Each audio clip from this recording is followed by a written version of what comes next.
This episode of Flail to the Face is dedicated to the memory of Grant J. Fleming, known in the Mörk community as Harkenstone, who passed away a few years ago of cancer. We are featuring his adventure Flails at Chrimbo, which you can find with his other works in his itch page linked in the description. And now, on with the show. Greetings, scum, and welcome to a very special episode of Flail to the Face. My name is Kevin, I am your Holmeister, and I am here with... Hi, I'm Thomas, and I will be playing Dalton Walls. Ho, ho, ho, all you little elves on shelves. This is Tom Gambino, and I am playing Collette Stilano. I'm Mr. Paschke, and I'm playing Donnie. Well, time to ring in some holiday cheer and flail! Flail!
So, it has been yet another hard, strenuous day out in the diaper swamps as you guys are still sifting through the muck, looking for that cubic zirconian earring that princess lost ever so long ago. You guys have finished your day, as you've finished many before you and probably more ahead of you. And you are led back into your barracks to get cleaned up and get ready for the rest of the evening. You guys, through all of your hard work, have earned an hour of screen time in the TV room. As you guys are walking by, you notice that the TV room and the surrounding area in your cell block, it looks different. For some reason, it's festive, I guess would be the proper term. There's certain decorations hanging up and just strewn about. I mean, the best you could possibly do on a prison trash planet. And as you guys are walking by, you're getting these feelings in your hearts that it's getting to be that holiday season. What are some holiday memories that all this stuff kind of brings to mind as you guys are making your way to the television room? Being a young lad, growing my first set of pubic hair, and then my parents showing me how to rip it out and praise to the Mecha Llama so that you could weave it into a knick-knack to attach to your llama's miss scarf so that everyone knows that you are celebrating the holiday. Donnie, we've talked about internal voice. That was outside voice. Oh, well, I'm making a scarf knick-knack for all of y'all. I just want you to know that. Thank you. Because we've been working so well together for so long in the diaper fields. You know what? That is true. The three of us, we've been shoveling shit for, I can't even count anymore, but you guys are all right. And for that, you know what? I reach into my jumpsuit, and for Donnie, I pull out a small wooden llama figure. Mecha Llama be praised. It's so beautiful. Don't ask me how I got it. I had to do some trading, but here you go. This is for you. Oh, you shouldn't have. Here, I just made you a fruit bat. Pulls out his red-colored fruit bat that he wove himself. Oh, this is lovely. Thank you, Donnie. I appreciate this very much. I'm gonna put this on my wall, and it's meant to go on your scarf, near your face. Oh, thank you. And I will. I made it myself. And I will. Thank you very much, Donnie. And I pat him on the shoulder, and I put it in my breast pocket of my jumpsuit. And I turn to Dalton, and I go, And I got something for you, too. And I reach into my jumpsuit again. I heard you like to read, so I found some first editions for you. And they are, I heard you talking about how you like physics and the quantitative shit. I didn't know it was good, but I had Sal wrangle them up. Here you go. I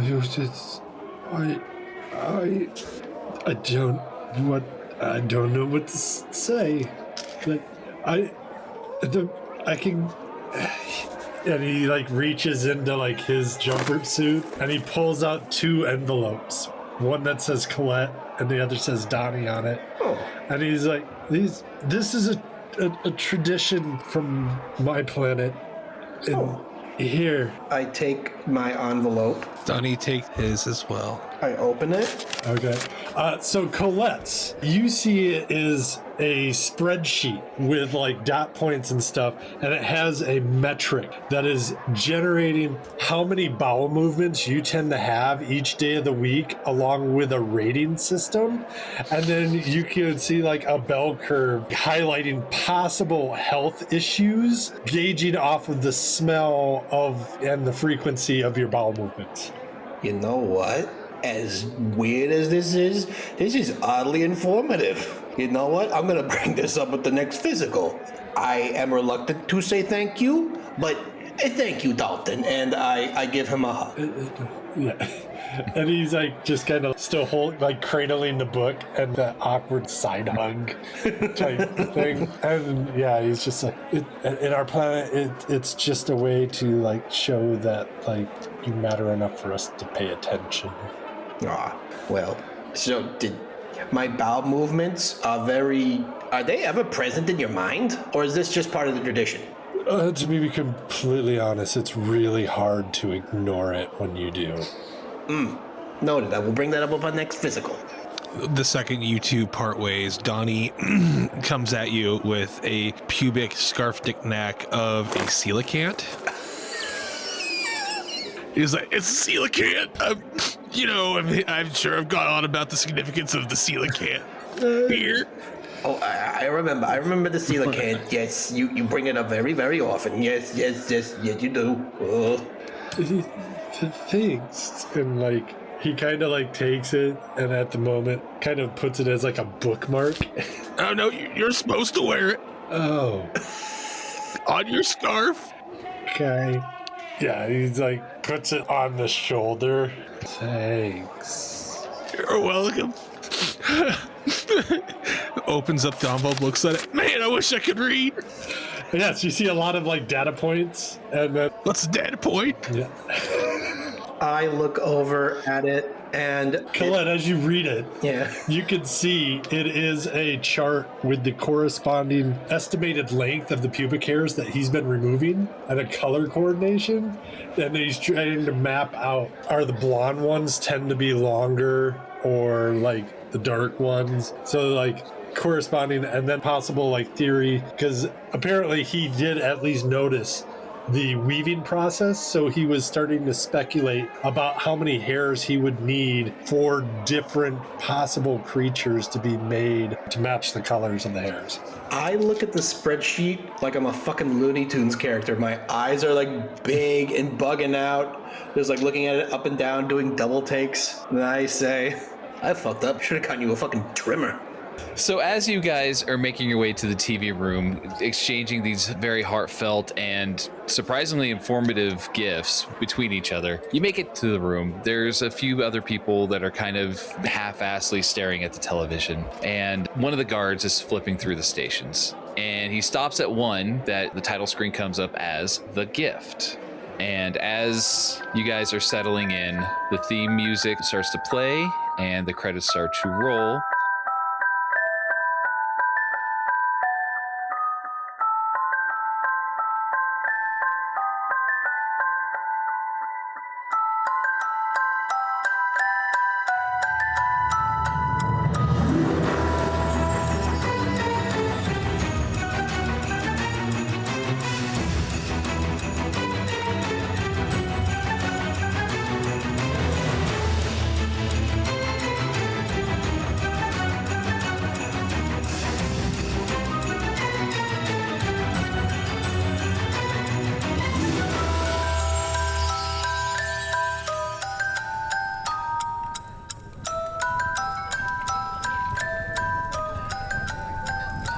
So the scene opens as the three of you are working and cleaning up in the tavern that you all three run, known as the Screaming Donkey, in the village of Shattered Stone Pass.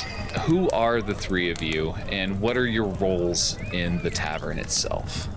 So my character is Felban. He's an individual with long, tangled hair. There's at least one cockroach noticeable weaving itself and running through the strands. He tends to kind of phlegmy. He tends to pour drinks, which is also not great because he tends to also be kind of careless with things. So it's a lot of broken glasses as he's serving towards people. Oi there, the name's Vagal. I work in this tavern as a gambler of sorts, a better. I encourage people to come in, drink beers and ales, eat food, and I play games with them. I'm a crack at dice. I love to roll dice. I'm pretty lucky when it comes to dice rolls, if you know what I mean. Yar, Klort, be a retired Navy man. He works at the door, making sure people are allowed in. So as you guys are cleaning up for the night, it is the eve of the holiday season. You're shutting down early so all the patrons can go home to their family and celebrate. So just so you guys can do so as well. Along with the three of you, you also have Vagal's daughter running around helping to pick up stuff as well. What's the daughter's name? What is the daughter's name, Vagal? Oh, that's Ruby. That's little Ruby. You all know little Ruby. So Ruby's out sweeping underneath the tables and bussing everything. Felban's like, last call! And then just like, we've gotten to the point, because of so many broken glasses, we just have like metal tankards that people have been drinking out of. He puts an arm down and just slides it down the bar, and it dumps all the cups into a bin at the end of the bar. Time to go! And with a grumble from the crowd, they finish their drinks and kind of shuffle their way out the door. And you guys spend the next hour or two kind of picking up, cleaning up, getting everything set up for the next day. When, Klort, you hear a knock at the door. Yar, Barbie closed. You should have showed up earlier. Do you hear no response on the other side of the door? I guess they heard me. So I'm glad that everyone's gone. You always have such a great way with people. I find the direct approach is best with most people. Yeah, it does tend to be a more favorable approach. Ruby, do you hear any metal clanging when you're sweeping up, girl? No, Papa. Yes, nobody was drunk enough to drop any more coins, eh? No, Papa. Good girl, Ruby, good girl. And Thank you, Papa. I pat her head. A few minutes later, you hear another knock at the door, and it's a little more persistent. Yar, I already said we were closed. And just pounding at this point, just damn near trying to beat the door down. Yes, some people can't take a hint. Is my vicious dog reacting to this viciously? Your small but vicious dog is at the door, barking and growling like mad. And then as the dog starts barking and growling, the pounding on the door stops. I guess they got the message. Well done, Petunia. But as you're praising Petunia, she is still barking and growling at the door. She is persistent scratching and clawing at the door. Well, I don't want you to mess up the woodwork, you little rapscallion. You oh, such a cutie, such a good little. Is there people or something I can look out? Yeah, there's a people. All right, so I'll pick up Petunia, who's probably, I'm sure, nipping at me and growling. And I'm just like trying to like gently give her little kisses on her face because that's what every dog owner does. Of course. And I will, in one hand, hold her, and the other hand, kind of lift up the people and kind of peer through. As you're looking out through the people, you see the snow starting to collect, but through the edge of the people, you see the corner of a box. A box, eh? Did anyone order a package? No, not me, mate. Well, there's one out here. I ain't heard of one. What is that? Why are you looking at it? Go bring it in. It's just because I work the door doesn't mean I have to bring people in. I just undoes the latch and starts to like open the door. If I were you, I would just keep in mind the ones who prevent people from stealing, and it's not the guy behind the bar. It's the guy at the door who doesn't let them leave unless opens door slowly. It might be that new delivery service, Amazon. As you open the door, you see on the step there a long rectangular box wrapped up in a bow with a little card on top of it that says Ruby. Oh, it's got a card on it that says Ruby. What? I walk over to it. And how long is this box? Roughly 3 foot by about 8 inches square. 3 foot inches square. So long. Long, about, maybe 8 inches tall, 8 inches wide, 3 foot across. 3 foot across. Ruby, someone got you a baseball bat. Now, wait a minute. It's too short to be a harpoon. Wait, who is it from? Who's it from, eh? I look at the card and I try to see who it's from.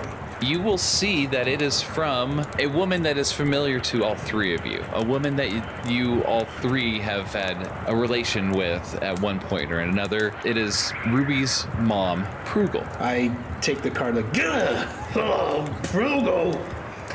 Is it from Mama? What's in the box, Papa? What'd she want? Honey, stay back. Papa, how about the box, Papa? What's in the box? Sweetie, Yeah, Papa. listen to me. Whatever's in that box is from your mom. Mama?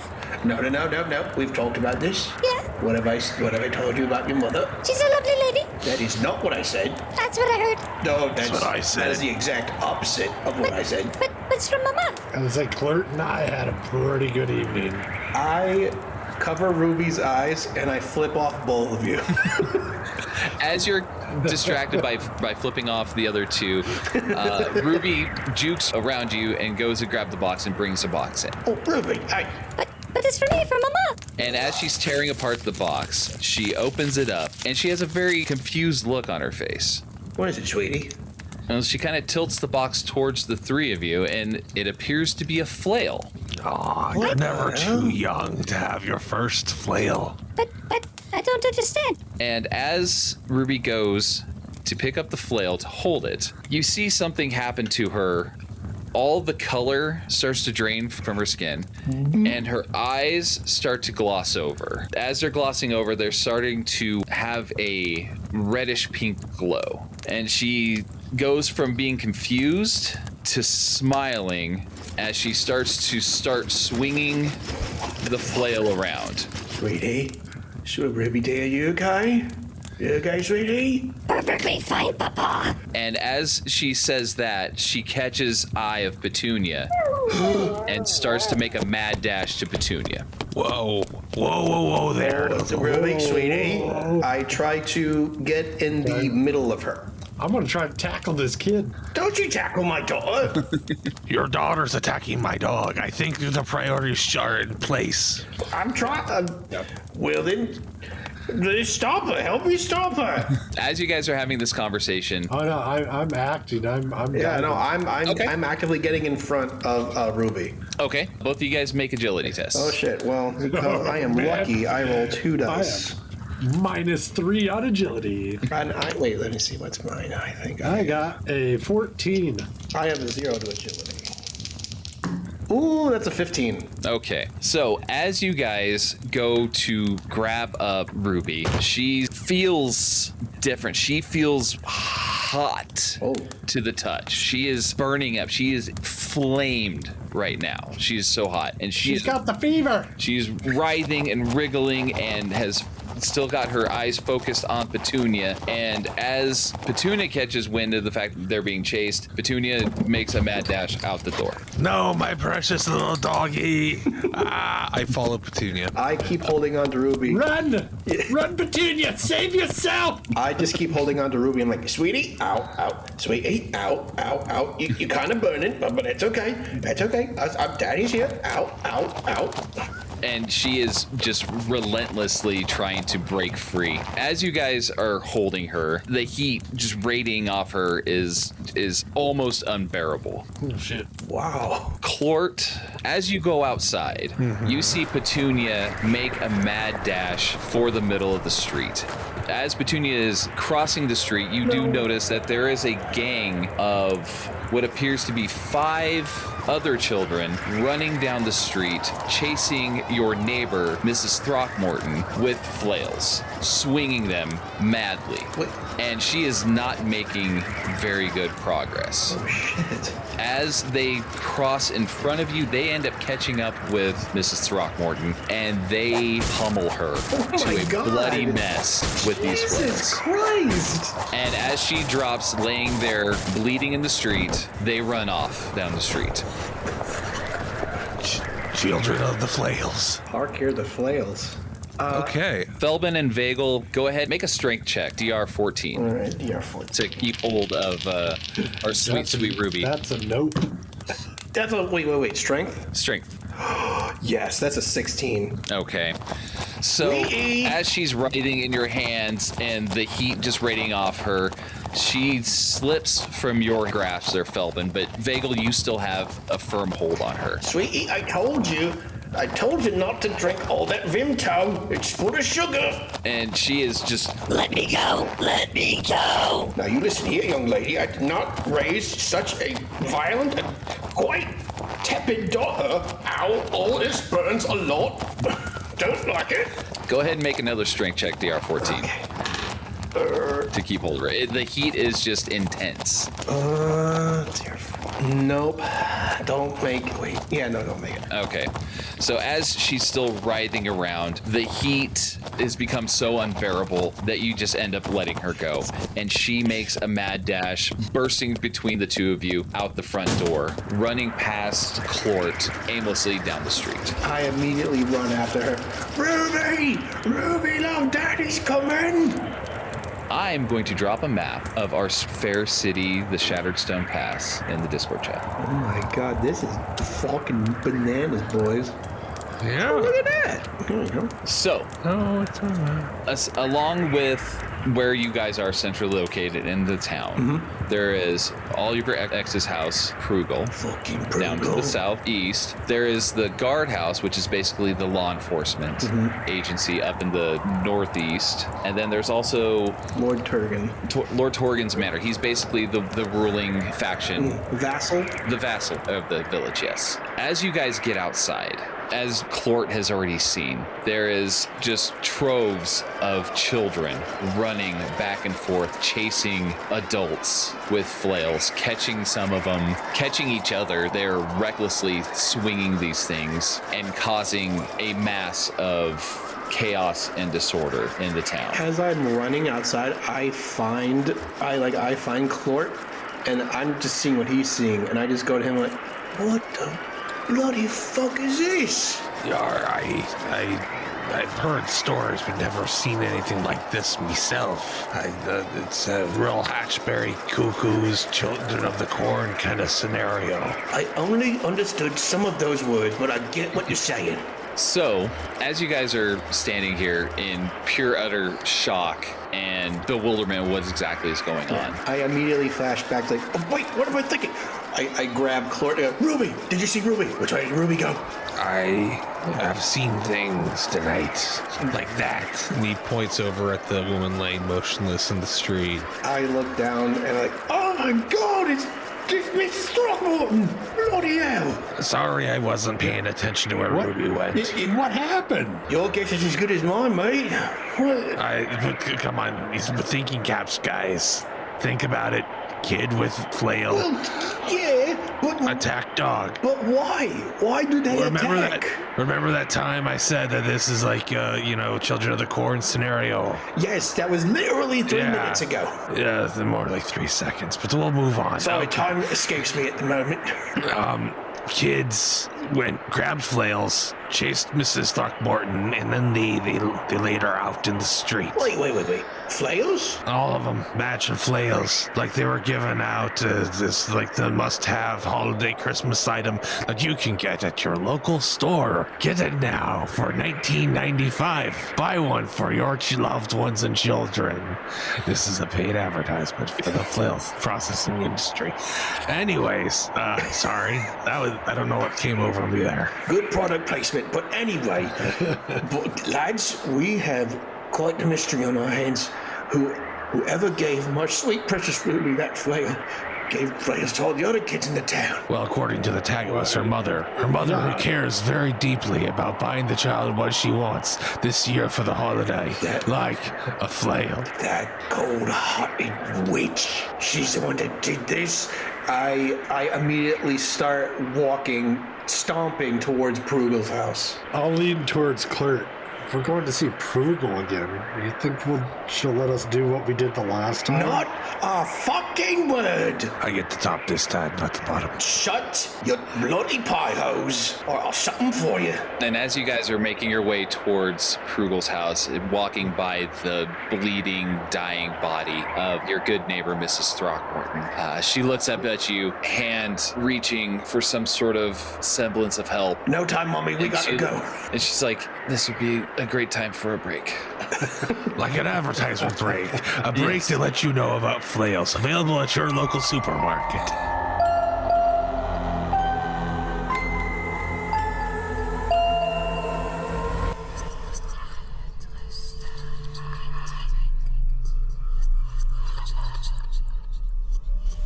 Come one, come all. Join us as we dive into the dying world of Morkborg and the Borg universe. Whispers of the Dying Lands is a podcast with one mission: to spread the word of Necrobell as third-party content creators share the prophecies of Verhood. I, your host Alaskos, teams up with everyone's favorite scum, Iron Tusk, Kevin from FLAIL-TO the Face. We sit down with content creators to help promote and try to give maximum exposure in efforts to support their crowdfunding campaigns.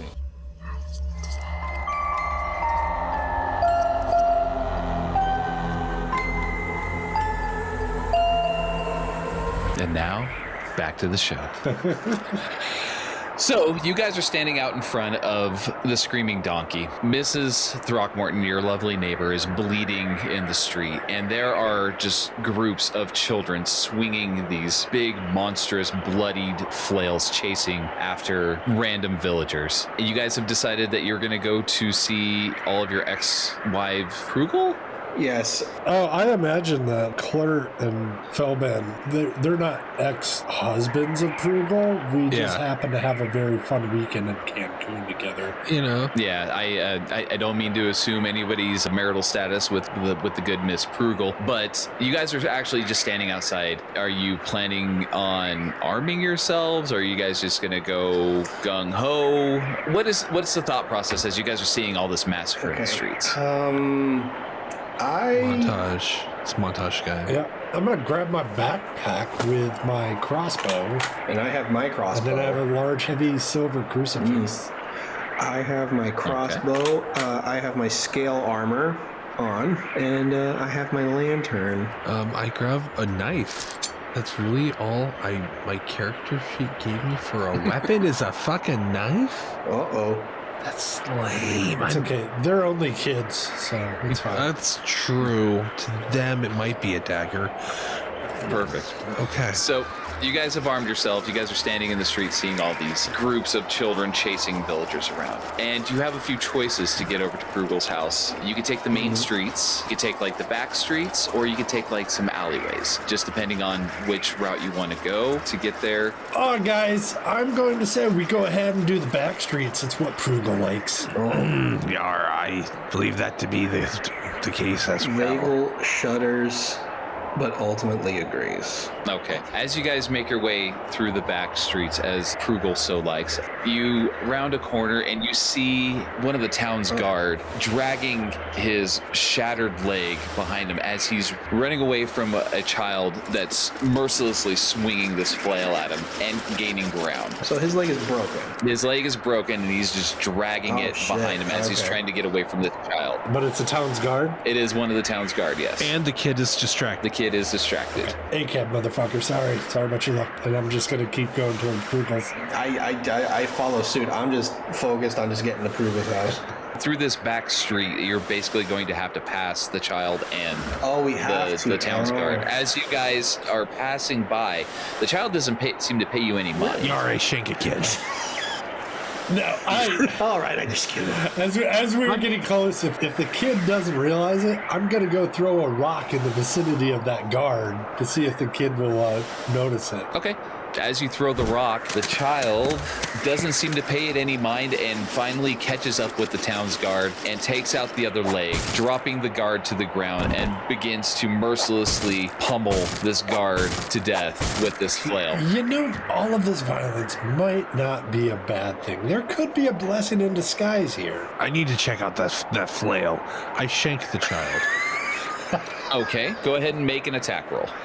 That's a 19 to Oh my shank. fucking god. Okay, so you have shanked this child. You just went really dark now, didn't you? Go ahead and roll damage. I believe that's a D4. Yes. Darkness, my old friend. I did 3 damage. Okay, so as you go and stab into this child And twist. and twist, it goes in deep, real deep into the side. Uh-huh. But as it gets to a certain point, the child pulls away, and you see just blood pouring out of this child's God. chest. This poor boy is just bleeding and bleeding, but somehow they're still up. Roll initiative. Do I still roll my advantage for oh wait, no, initiative. Yeah, you roll initiative. You do the initiative. No, because initiative is D6. Right, yeah. Go on my abilities. Okay, I'll do the initiative then. 5. That's you guys. Child has focused on Klort, the one that just stabbed them as they were mercilessly pummeling this guard. And I stab that child again in the eye. Okay, make your attack. We'll make a sailor out of you yet. Oh, The ball would jeez. kill it first. Holy crap, another 19. Holy shit. Fantastic. All right, I would say roll damage, but you can't possibly not kill this poor child. Please tell me how you do this. I once learned this when I was sailing off the shore of... That's the sound it makes when it goes into the child's brain, and probably the last thing that he hears. Perfect. And as you stab this child in the eye, the child drops to the ground. Flail still clutched in its hand. Merry Christmas. All right, I would like to investigate the flail. You are one stone cold motherfucker. Okay, as you look at the flail in the child's hand, you see that the hands on this flail seem to be melted to the handle of this flail. Like it's like welded. Oh, But like, you know how hot that ruby was? Oh, so the skin just melted like it was hot steel into as it grips the flail. Yeah, like it's gripped so much that the hand and the flesh is melted to the handle of the flail. Christ. Okay, so it didn't like grow into the flail. It's just burned into place. Correct. Yeah, all right, not to be using that. I loot the guard. Okay, on the guard itself, he has got a short sword, D6 damage. I will yoink that. Okay, and as you guys are looting this body, you hear behind you the sounds of more swinging and bludgeoning and children laughing as they are slaughtering the villagers. well, I think it's time for us to get moving. I'm also a little worried that Ruby's hand is going to start looking like that. God. Oh, my sweet precious little Ruby. Her hands. Do you think she'll play piano again? Do you think she'll play piano again? I don't think she ever actually learned. You were just wasting your money on the lessons. She was good. She got the chords right.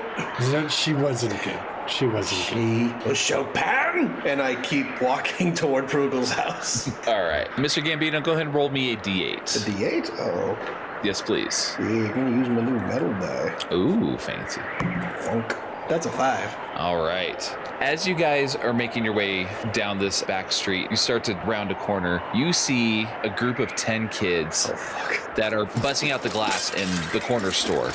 And they're grabbing just huge glass jars of candy. And how they're doing it with these flails in their hands, I don't know.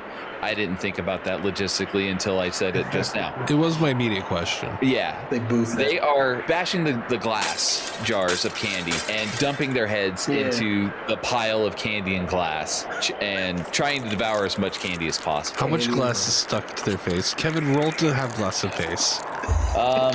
So much glass stuck to their face, as it turns out. But there's about 10 kids, flails in hand, face full of candy and glass. They don't notice us. At the moment, they have not noticed you yet. And we have to walk past them in order to proceed. Yes.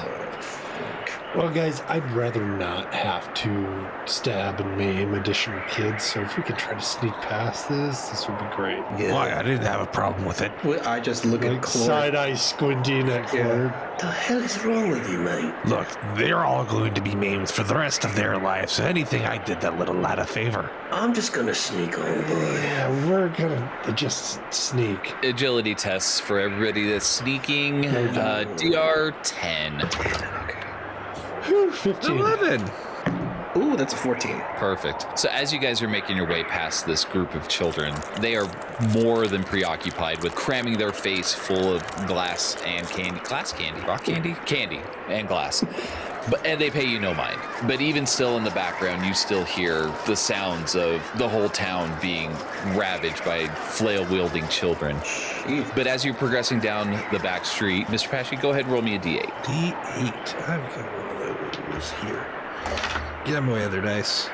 6. Okay, so after making it down this long stretch, you finally get to the perimeter of Prugel's house. And as you're getting to the perimeter, you do notice that there are a group of 4 children taking their flails to the butt end and trying to bash in the door. And you hear distant screaming inside of the house. I encourage the children.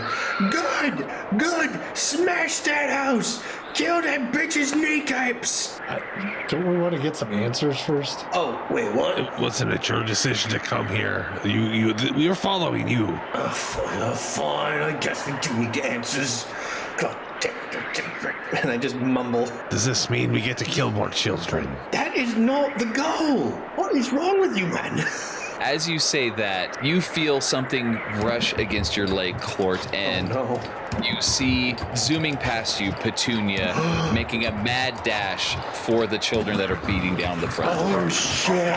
Yipping and howling and just I follow. a dog possessed. I would follow this dog into battle like I did many times in my days in the military on the sea.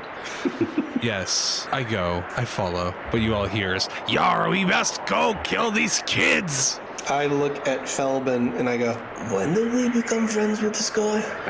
I'm kind of wondering, like, are we the bad guys now? I mean, you don't want to. The kids are possessed by evil and they're all horribly maimed. We'll never fully recover. If anything, we're doing them a favor. It's us or them. Kill or be killed. But they're still children, right? He's just yelling from a distance. It's really funny. Yes, Like you're impressed with the fact that he's still replying to what you have to say. He's got good lung capacity, I'll tell him now. I just knock an arrow in my crossbow, and I'm just like, oh, I really didn't want to do this. Okay, go ahead and roll for your attack. Oh,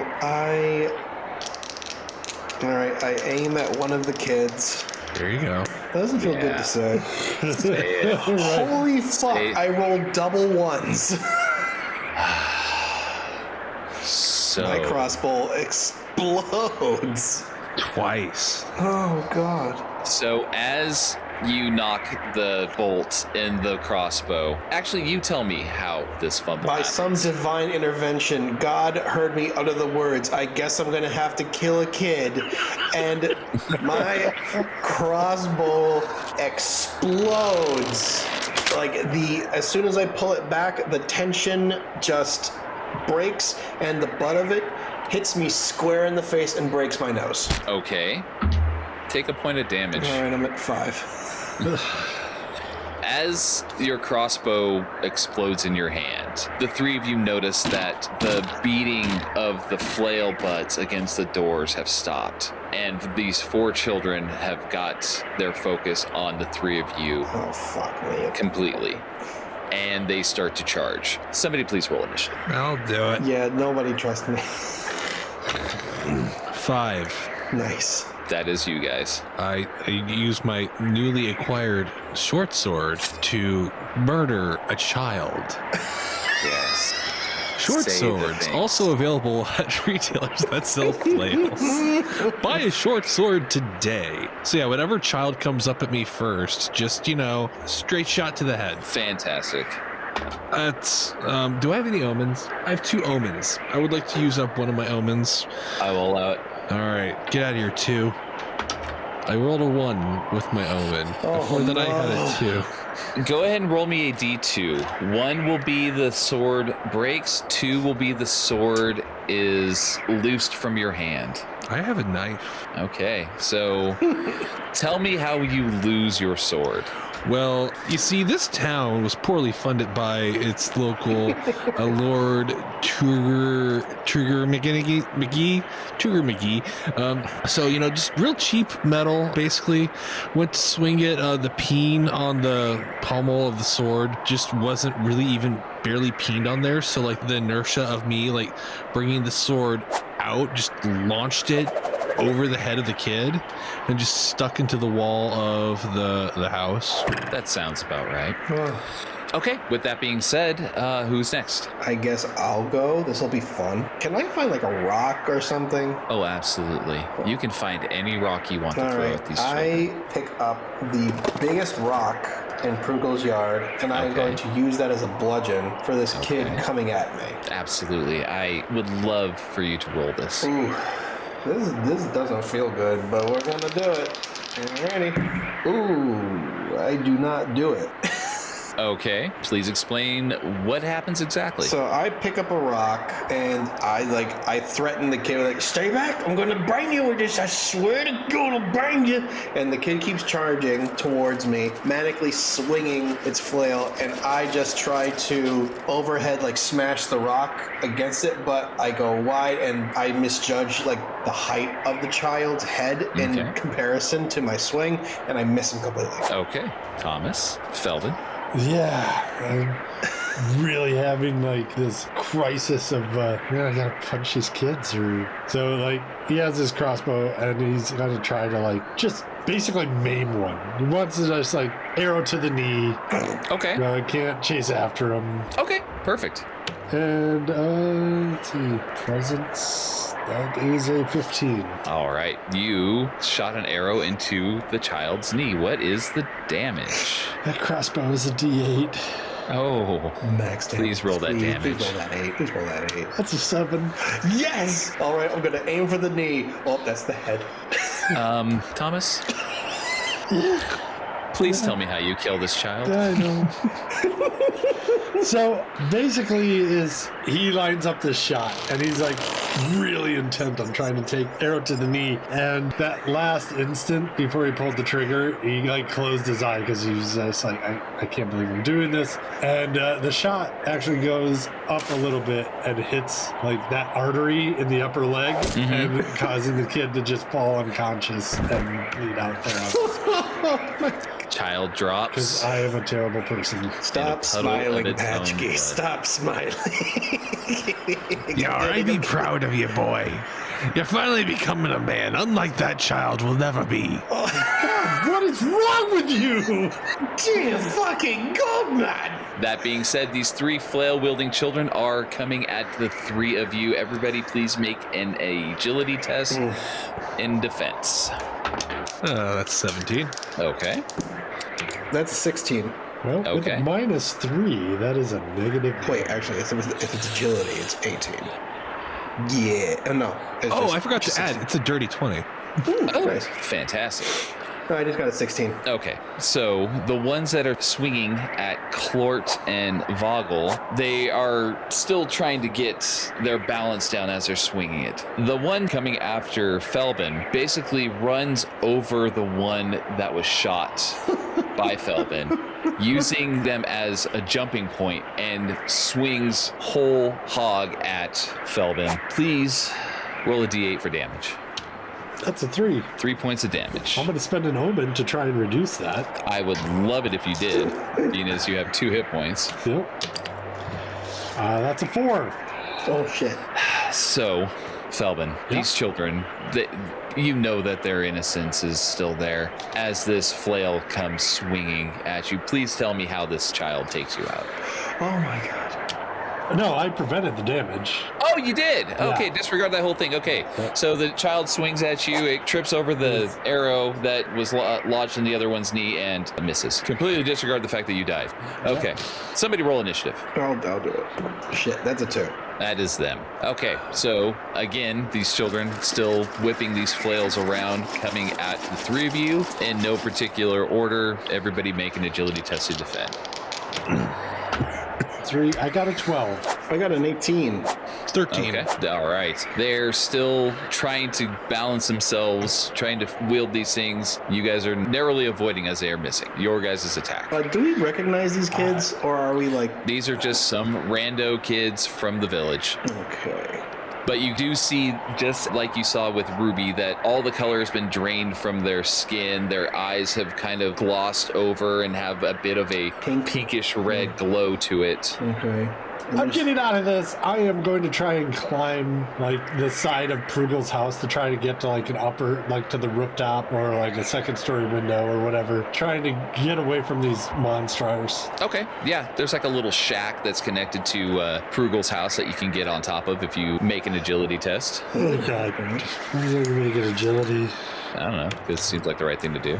That's a 3. That is a 3. So as you're making your way past, you catch some loose dirt. You make it to the shed, but you don't Just make it. crash through the front door of the shed. Rest of you guys.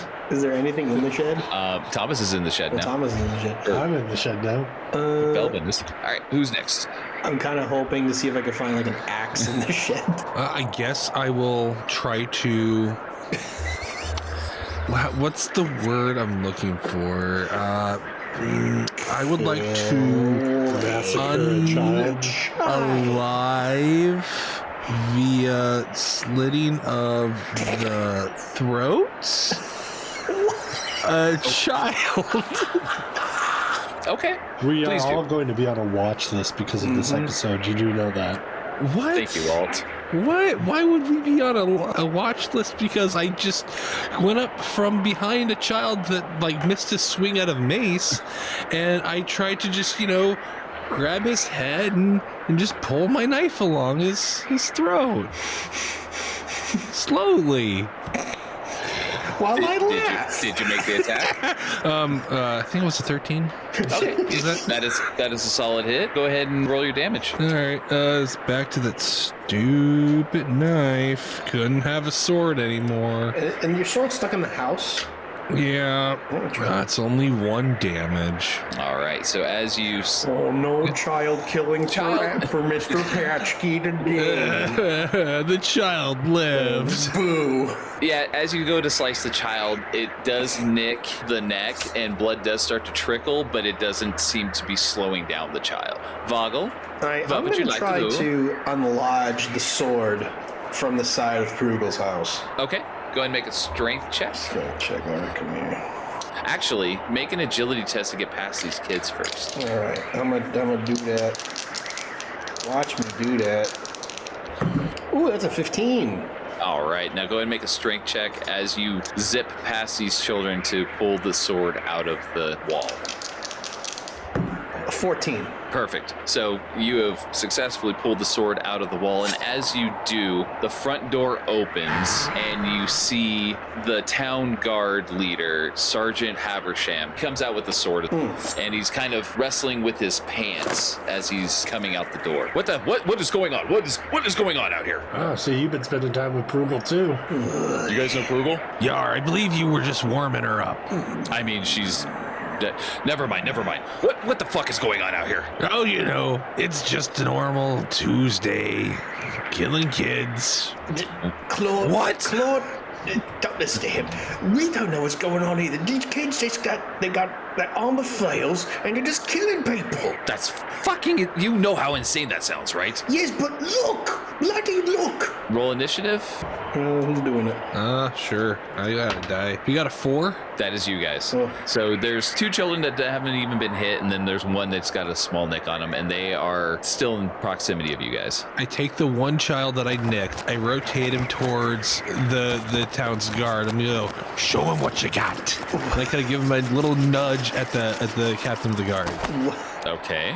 See, Not what gonna this attack does him? is it proves our point that the children are vicious and attacking. So I'm hoping the kid will just go attack the guard, Well, at this point, therefore well, making actually, him join our side of the fight. Okay. And to further assist with Klort's efforts, I will say, look, does that kid look normal? He's got no color in his skin and his eyes are pink. And he's trying to attack you. And yes, more importantly, he's trying to kill us. In And fact, how did you even hear the banging outside the door? Yeah, I just thought it was Prugel's 10:30.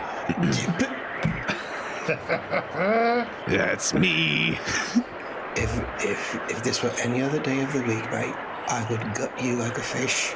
But for now, we have more pressing matters to deal with. All right, so Mr. Paschke is trying to weaponize the Sheriff. possessed child against the town guard. I'm just nudging it along the path it wants to go on. You know what? The child runs towards the guard. See? It's nature taking its course. All right, what would Thomas or Mr. Gambino like to do? Well, I'm gonna let that guard that Klort pushed towards the guard have at him. And I think what matters to me is going inside the house and find Prugel. Because Prugel, to my knowledge, is the source of, if she was the source of Ruby's flail, then she must know something about all the other ones. Okay. So as you enter the house, you see Prugel getting herself situated, but you can tell that she's just frantic, just tears running from her eyes, and she looks terrified. I point my sword at her and I go, "You listen to me, bitch. What'd you do to our daughter?" I don't know what you're talking about. Don't lie. You sent her that stupid flail in the bloody box. And I didn't send anybody a flail. Why would I send somebody a flail? it said so on the card. Klort, you fucking idiot. You know I can't write. Klort, I'm Vagal. Oh, well, so sorry. Vagal, you know I can't write. You all look alike. Is Klort out there? I am here for my 11 o'clock. I'm here for the 11:30. Did you bring a friend? I'm still here. Vagal just pinches the spot of his nose between his eyes. That being said, Felban, what are you doing? You were still outside with a few of the children. Yeah, no, I was going to try and follow suit with going into the house because I don't want to fight these kids if I have to. Perfect. She's off the clock. You enter the room as well. You see Oh, hey, Prugel. Hi, Felban. So A little early. keep it in your pants. Keep it in your pants. All right, Prugel, you don't know anything about the flails. I have no idea about the flails. All I see is these children running around with flails. That's why I've been hiding with Sergeant Haversham. He's been in here protecting me. Hiding. Wink. Wink, wink. Blink. Wink. Blink. Blink. Hi, Klort. God fucking damn it! As she's seeing this, you see Sergeant Haversham standing in the doorway, a bit confused about this whole conversation. As he's standing there, you hear the sound of heavy spiked metal contact with flesh and skull as the back of his head caves in and he drops to the ground. Oh, too bad. So sad. One of the children that you guys were fighting standing over him. Okay. I loot the body. He's gonna get his sword now. Sure. As you approach the body, the child that was standing there stops what it's doing, turns around, and walks into the yard of Prugel's house. Oh, it stops. The child stops attacking altogether and just like turns around and fucks off. All together. Oh wow. The town guard had a short sword as well, and roll 2d6. 2 and a 5. Okay, and 7 silver in a small pouch. Klort, as you are looting the body of Sergeant Haversham, you notice that not only is the child that just murdered him is walking into the yard, but more children are starting to collect in the yard. In Prugel's yard? In Prugel's yard, there's 10, there's 25, there's 40. All these children are just standing in the yard facing Prugel's house. I just raised my sword back up at her, and I'm just like, bullshit. What? This isn't me, I swear.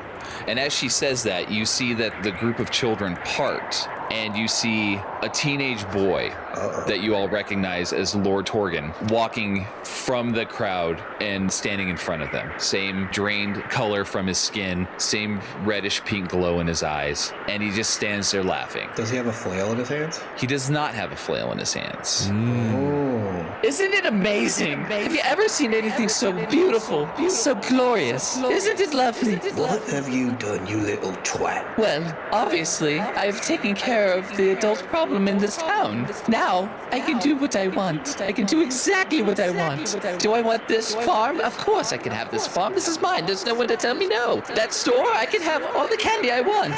This is mine. This is all mine. Fully mine. Everything. You ever stop to think to yourself there, boy, that you were the lord of the entire town? And that maybe it was already all yours. Yeah, you could Well, have had that. now whenever you there's no one wanted. to tell me that I can't. And as he says that, a few of the children are nudging Lord Torgson's parents, beaten and bloodied, and bringing them to his feet, making them kneel down. See, mother? See, father? I can do anything I want now. But none of you can tell me anything. Hey, Klort, looks like you got competition for one fucked up motherfucker of the night. Or maybe I was just right the whole time. You're always right. Yeah. Shut. You're in. Oh, sorry. As Lord Torgson is staring at his parents, beaten and bloodied, a loud bang crashes and echoes through the town. Thunderous, shakes every wall around. Krugel's house shakes harder than the 1030 and the 1145 put together. God damn it. The air is starting to fill with the smell of thick ozone, and it's starting to heavily snow, just dumping down all around everybody. Sulfur, ash. It's snow. Oh, it's regular snow. But it is just, it went from just being a light dusting to just a heavy, thick snow. What the fuck is it? Polar vortex? As that crash shakes and rattles everything, it basically knocks everybody on their ass, including Lord Torgson. You guys are kind of shifted off of your balance. Oh, fuck. As the snow and the dust starts to settle, a large, dark, hairy creature begins to stand from the pile. Huge goat-like horns, large pointed tongue, sharp black fangs. And he's standing right there in front of Lord Torgson. You see Torgson's eyes just open wide with fear as the creature is walking towards him. Oh my! Who are you? What to know? No! What can possibly? You can't do this. You can't do that. I have my army of children. I can take you out. I can take anybody out. As he's saying this, you see that as he's pleading and begging for his life, he is basically just standing in an ever-expanding puddle of urine, coating the snow around him. Without even saying a word, this creature grabs Torgson by the throat and stuffs him into a huge burlap sack. In one swift motion, he takes the sack, beats it against the ground 3 times, and then springs off into the air and out of sight. Was that Uncle Ricky? Uncle Ricky, he's not supposed to be here until next week. What, you said you weren't gonna see him anymore? Well, He's my uncle. That makes things a little awkward for me.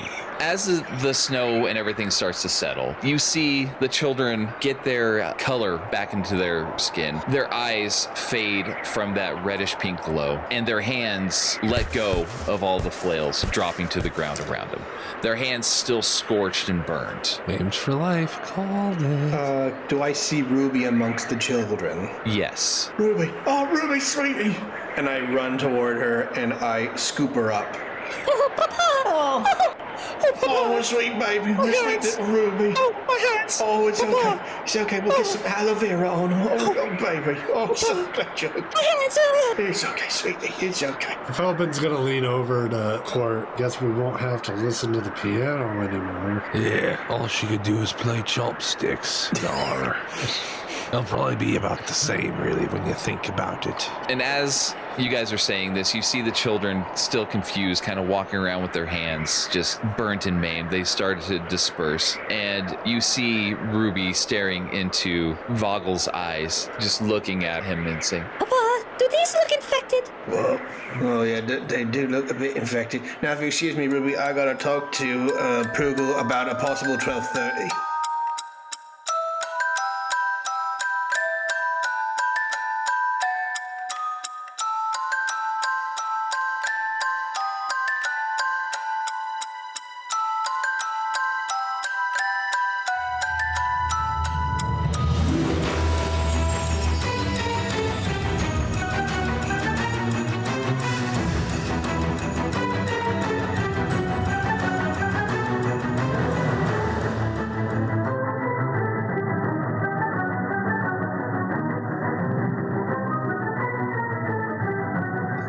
gotta say, I'm not sure what the point of that show was. The point is they reunite at the end of 12:30.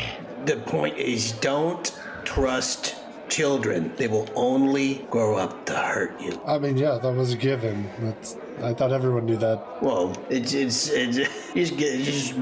bears repeating and reiterated. When you really look deep down into the subtext that the story tells, it is about the group overcoming the forces that oppose them and the evil that will come for us all. The only thing you can do is band together and forgive one another, much as the 12:30 appointment shows that Prugel will reunite with her month's love, and soon Ruby will have a sibling.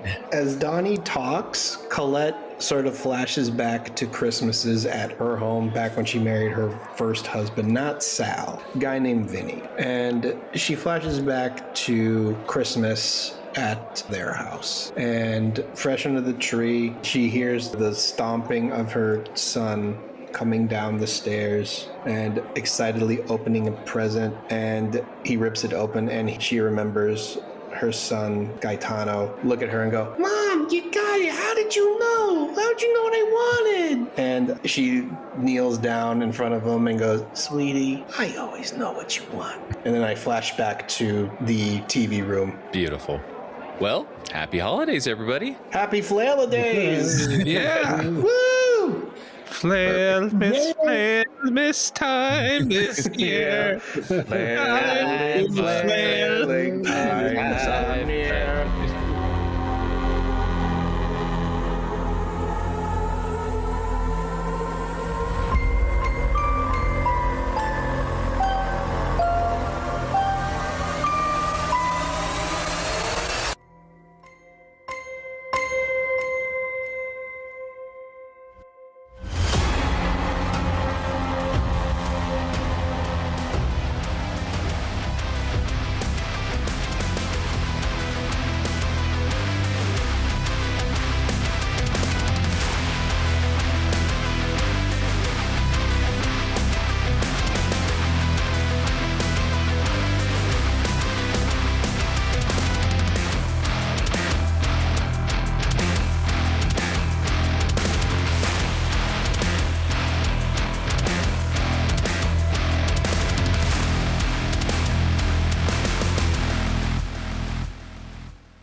This holiday episode of Flail to the Face features the adventure Flails at Chrimbo by Grant J. Fleming, Harkenstone in the Community, with Thomas Genno-Stume playing Dalton Walls and Felban, Tom Gambino playing Collette, Stilano, and Vagal, Charles Paschke playing Donnie and Klort, and Kevin Welch as the GameMaster. Season 2 theme music is Void Construct by Alex Grohl. Theme music for The Gift is Stealing Christmas by ROVADOR, editing by Kevin Welch, episode art by Tom Gambino, and video editing by Dan Finney. And on behalf of the cast and crew of Flail to the Face, we want to thank all the listeners for sticking with us. Without you, season 2 wouldn't be a thing. So if you could do us a favor and like, follow, subscribe on Facebook, Twitter, Instagram, Blue Sky, and YouTube, and share with all your friends so we get out there to more people. That being said, thank you for listening, and we'll catch you guys next time.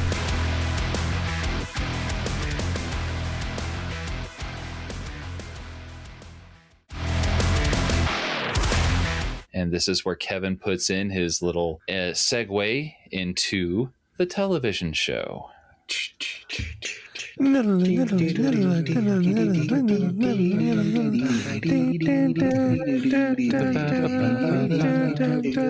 I imagine like jingle bell sound effects in the background too. Just yeah. I've got all that stuff going. I gotta save Ruby. Yeah, we're gonna massacre those children. It's not my time, man, please. we're gonna Chinese finger tap Prugel so hard. Mm-hmm. What? What? Oh. What? Oh. What? See, Mr. Gambino. One would be that. Never mind. We'll talk later offline. Yeah. We'll draw you a picture later. Oh, ew! Oh! You know, Please there's don't an spit option. roast my ex-wife. There's an option for a third spot if you're into playing VR. No. That. You Wait. gonna make her airtight? Wait, what? Wait. Yeah. What's the? What do you mean third? You'll figure it out eventually. Oh. Oh, no, that means I'm touching somebody's balls, and that means a no. That is a big no. You know, it's like those perpetual motion machines. So Yeah. Now, if only we can figure that out, then we'd have endless power, solve the energy crisis, and be millionaires. Maybe there's a reason why you're single. Gotta be a little adventurous sometimes. I have never felt so uncomfortable. What, after last year's Christmas episode? Don't even start. Yeah. All we're doing is playing characters who once had a thing with your made up characters made up character. I know. life.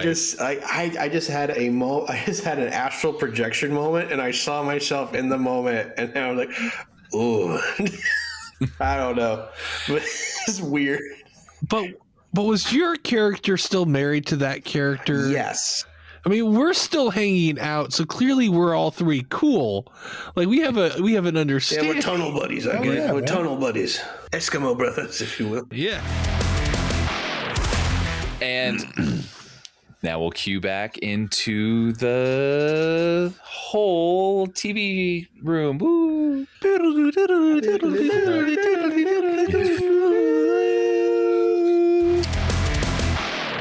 Buy a flail from the flail depot. That's right. Buy a flail today for only $19.95. And snow. Buy your Beautiful. flails at wholesale. Are we ready to do this? Right, let's butt chug this bitch. Yeah, straight up the Heiner. Gator wine Right. up the ass. Gator wine and Title of the episode. Ho ho ho. Boof that gator wine. Move the Oof, gator thank wine. you. I'm gonna make. Merry Christmas. My name is Bobby Boucher, and I drink gator wine. Why am I writing "boof that gator wine"? No, I don't want it. No, you wrote it down. That's a contract. Yeah, it's in an writing. option. Yep. It's an option. It's an option. Why? I wormed What do I it into do your brain and myself? onto the paper. Why do I do this to myself?